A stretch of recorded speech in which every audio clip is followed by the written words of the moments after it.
અભય થઈને નિષ્પક્ષતાથી નિરપેક્ષ રીતે વાસ્તવિકતાનો અરીસો રૂપી સચોટ માહિતી લાવતો સત્યની સાથે અભય ટાઈમ્સ। સુરતમાં દર વર્ષે તાપી જન્મોત્સવની ભવ્ય ઉજવણી કરાય છે, ત્યારે આ વર્ષે 2 જૂનના રોજ 1400 મીટરની ચૂંદડી ચડાવવામાં આવનાર છે। તે પહેલા રવિવારે સૂર્યોદય ઘાટ ખાતે સફાઈ અભિયાન હાથ ધરાયું હતું। આગામી 2 જુલાઈના રોજ તાપી માતાનો જન્મોત્સવ છે। દર વર્ષની જેમ આ વર્ષે પણ તાપી માતાનો જન્મોત્સવ નિમિત્તે પૂજન તથા મહાઆરતી અને 1400 મીટરની ચૂંદડી ચડાવવાનો કાર્યક્રમ યોજાનાર છે।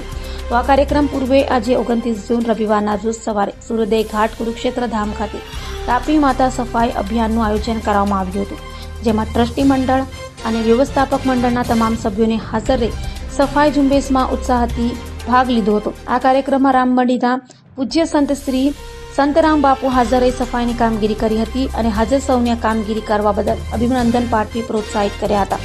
ઉપરાંત તાપી માતાનું શું મહત્વ છે તેનું પણ વર્ણન કર્યું હતું। આ કાર્યક્રમમાં મોટી સંખ્યામાં શહેરીજનો જોડાયા હતા।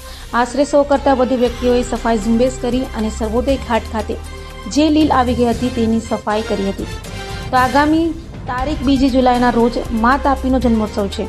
આ પ્રસંગે પૂજન, મહાઆરતી અને 1400 મીટરની ચૂંદડી મા તાપીની અર્પણ કરવામાં આવનાર છે।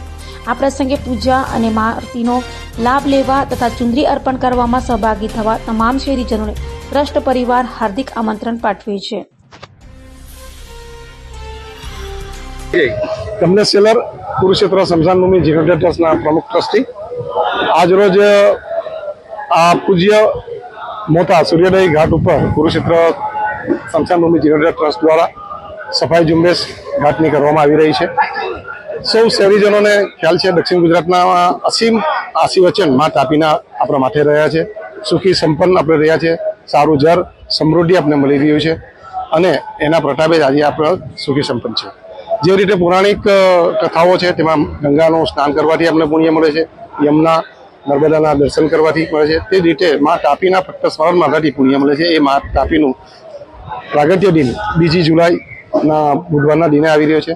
ટ્રસ્ટ પરિવાર વતી હર હંમેશ 1100 મીટરની જે ચુંદડી ડુમટા પરિવારના સૌજન્યથી મળે છે એને અર્પણ કરવાનો અને પૂજા વિધિ સાથે આરતીનો મંગલ અવસર આ ઘાટ ઉપર કરવામાં આવનાર છે।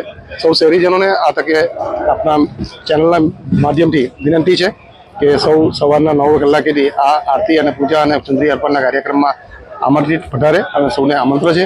અને તેની પૂર્વ તૈયારીને ભાગરૂપે આજે ટ્રસ્ટ પરિવાર, રામમદી પરિવાર અને આ જુદા જુદા મંદિરો આગેવાનો છે તેમના સહયોગથી તાપી માતાના આ ઘાટ ઉપર સફાઈ ઝુંબેશ હાથ ધરવામાં આવી છે। આ નિત્ય સફાઈ ક્રમ એ આપણે એક સફાઈનો જાગૃતિનો સંદેશો આપે છે। મા તાપીનું આ જળ આપણે જે આશીર્વચન મળે છે, શુદ્ધ પાણી મળે છે, એની શુદ્ધતા રાખવા માટેનું આ એક પાયાનું કામ આપણે સૌ શહેરીજનો ઉપાડી લઈએ એવી આ તકે ટ્રસ્ટ પરિવાર આપણે વિનંતી કરે છે। અંશમુનિ બાપુ, સદગુરુ સંત શ્રી મૂળદાસ બાપુ, ગુરુ શ્રી લાલ બાપુની રામમઢી અને આજે કુરુક્ષેત્ર સ્મશાન ભૂમિ ટ્રસ્ટ દ્વારા અહીંયા સફાઈ અભિયાન યોજવામાં આવ્યું હતું અને સુંદર મજાનું અભિયાન થયું। તો આ અભિયાનની અંદર લગભગ 200 થી 250 જણા જોડાયા હતા અને બધાએ મન મૂકીને ભાગ લીધો અને આ કાર્યક્રમ સુંદર મજાથી યોજાયો। પૂજા પહેલા શુદ્ધિકરણ આવશ્યક છે વૈદિક પરંપરા પ્રમાણે અને સૂર્યવંશની દિવ્ય પ્રણાલીની અંદર મા તાપી પધાર્યા છે અને આપણા સૌભાગ્ય છે કે આપને બધાને તાપી મૈયાનો સંયોગ પ્રાપ્ત થયો। જે જમના મૈયા છે તેમના જ બેન તાપી મૈયા છે। તો આ તાપી મૈયામાં જયંતિ આવે છે 2 તારીખે। તો તાપી મૈયાની જયંતિ પહેલા, એ ઉત્સવ પહેલા, એની પૂજા અર્ચના પહેલા શુદ્ધિકરણ જરૂરી છે। એટલા માટે અહીંયા શુદ્ધિકરણ આયોજન, સ્વચ્છતા આયોજન યોજાયું હતું અને એ સિવાય પહેલા વરસાદ પહેલા પ્રિકોશન માટે પણ સાફ સફાઈ જરૂરી છે। તો એટલા માટે સાફ સફાઈ યોજાઈ હતી અને આપ સૌનું પણ કર્તવ્ય બને તો આ સાફ સફાઈ જેને પણ જ્યાં જ્યાં કરી હોય તે બધાને ખૂબ ખૂબ ધન્યવાદ। અહીંયા પણ જે સાફ સફાઈ માટે જે ભાગ ભજવવા માટે પધાર્યા છે તે નાનાથી મોટા સુધી બધા કર્મચારીઓને, બધા કાર્યકર્તાઓને, બધા પ્રમુખોને, બધા ટ્રસ્ટી મંડળોને સૌને મારા તરફથી ખૂબ ખૂબ ધન્યવાદ કે આપ આ સુંદર મજાનું કાર્ય દર વર્ષે યોજી રહ્યા છો। આ વર્ષે પણ યોજ્યું, એ જ રીતે આગળ યોજાતું રહે એ જ અભ્યર્થના। જય તાપી મૈયા।